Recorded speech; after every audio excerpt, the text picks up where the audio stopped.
আমার নাম সৈয়দ আলী।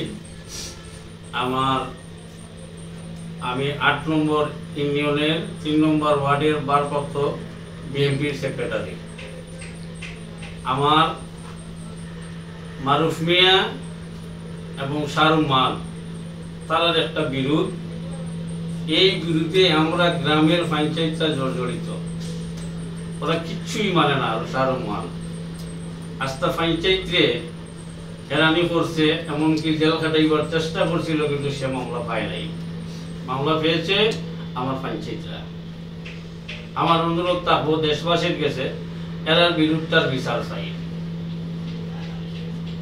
যদি রেলওয়ার জায়গাটায় তার যদি হক হইয়া থাকে হে নিব, আর তারা যদি হক খাদ্য প্রশাসন থাকি তারা নিয়া থাকে, তাইলে ওটা আপনারা দেখবা।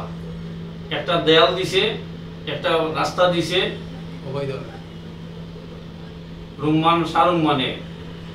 এই জিনিসটা আমরা কোনোভাবে আমার গ্রামবাসী আমরা কন্ট্রোল করতাম পারছি না। আইনের বিরুদ্ধে তারা লড়াই করছে। তার সবাইসা আছে, আল্লাহ দিয়েছে, যা মনে হয় তা করে।